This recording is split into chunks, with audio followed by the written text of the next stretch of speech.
Hello guys, अस्सलाम वालेकुम, नमस्कार।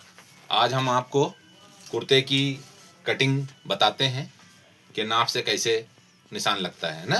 तो आप पहले नाप समझ लो। ये सलवार सूट है, ठीक है। 42.5 इंच लंबाई है और मेन चेस्ट है आपका 36.5, अपर चेस्ट है 34.5, 35 इंच कमर है, 44 इंच हिप है, 14.5 इंच शोल्डर है, 14 इंच आस्तीन है, 11 इंच मोहरी है, आगे का 8 इंच है, पीछे का 3 इंच गला है, ठीक है। शोल्डर 14.5 इंच है, ठीक। अब आप देखो कैसे क्या होता है नाप। सबसे पहले ये देखिए, इसमें जो कढ़ाई वाले सूट होते हैं गले बने रहते हैं। सबसे पहले आप इसकी फैलान नापिए कि यहाँ से ये कितना आ रहा है। तो एकदम सही आ रहा है, 6 इंच आ रहा है, ठीक है। तो ये बिल्कुल लब से बनेगा। तो सबसे पहले आपको इसको जितना भी मार्जिन लिया जाता है उतना छोड़ करके ये निशान लगा लो, ठीक है। अब आपको गला रखना है 8 इंच। यहाँ से निशान लगा के ये 8 इंच, ठीक। ये 8 इंच हो गया। और अब आपको यहाँ से ये सीधा निशान लगा देना है, ठीक है। अब आप कायदे से समझिए, ठीक।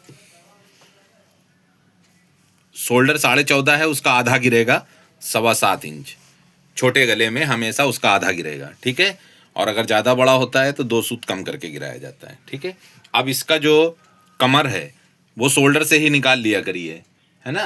तो आप 14.5 इंच पे ही कमर गिरा दीजिए जितना शोल्डर हो, ठीक है। और हिप आपको रखना है 21.5 इंच है, मगर ये लंबी है तो इनका आधा इंच बढ़ा दो, 22 पे हिप कर दो, ठीक है। और लंबान पूरी 45 आ रही है, ठीक है। उनको चाहिए 42, तो वो यहाँ से सेट हो जाएगा। ये आपकी हिप की नाप हो गई, ये आपकी कमर की नाप हो गई, और ये चेस्ट हो गया, ठीक है। अब आपको यहाँ पे मेन चेस्ट निकालना है। तो मेन चेस्ट आ गया ये 11 इंच पे, ठीक है। 11 इंच पे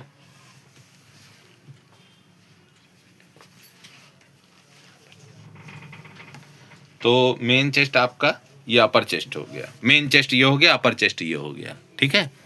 और अब आपका 14.5 इंच शोल्डर है तो आपको पूरा 14.5 इंच रखना है, कोई मार्जिन इसमें नहीं रहेगा, ठीक।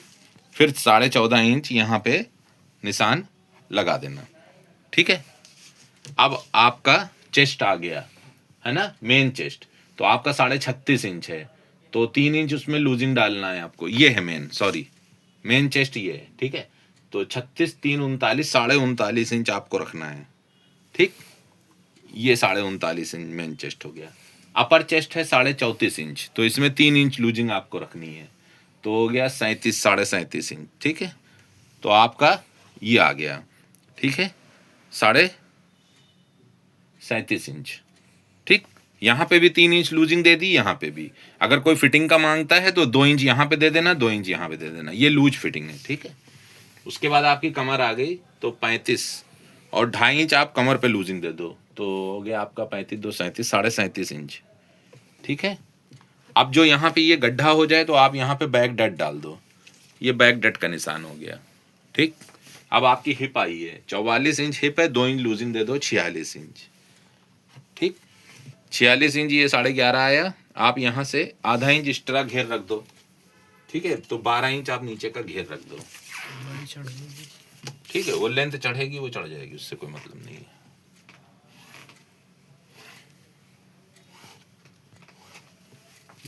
ठीक। आपको ये हम पूरा निशान लगा के दिखा रहे हैं कि कैसे अपर चेस्ट वाला कटिंग होती है, कितने से शोल्डर गिरता है छोटे गलों में। बहुत लोग कंफ्यूज रहते हैं और अंदाजे से काम करते हैं, तो अंदाजे वाला काम नहीं है, ठीक है। ये आपका ये देखिए, ठीक, ये हो गया। अब आपको यहाँ पे आधा इंच शोल्डर डाउन करना है, ये, ठीक। ये आपका अपर चेस्ट वाला सूट की निशान हो गया। अगर यहाँ पे ज़्यादा फर्क होता है तो डट डालनी पड़ती है, तो यहाँ कोई बहुत ज़्यादा फर्क नहीं है, तो आराम से आप इसको ऐसे बना सकते हैं, ठीक है। तो आप इसको ऐसे आराम से नापो, और इसकी आस्तीन देखिए 9 इंच आ गई, मतलब 9 इंच मुड्ढा आया, 7.5 इंच रखना है आपको, 1.5 इंच गिरा के। ठीक है, तो आज हमने आपको सिखाया अपर चेस्ट वाले कुर्ते की कैसे नाप से स्टिचिंग। अब इसकी सिर्फ कटिंग रह गई है, तो वो तो कटिंग हो जाएगी, तो देख लीजिए हमने कैसे निशान लगाया। ठीक है, तो अपर चेस्ट वाले में आपको 3 इंच चेस्ट पे, 3 इंच मेन चेस्ट पे, कमर पे 2.5 इंच और 2 इंच पेट पे, इतनी लूजिंग आपको रखनी रहती है। ठीक है, और आस्तीन का नाप हमने आपको बता दिया। आगे से ताल आप नापो 9 इंच, 1.5 इंच कम करके आस्तीन रख दो। वीडियो अच्छी लगी हो तो लाइक करें, सब्सक्राइब करें। जय हिंद।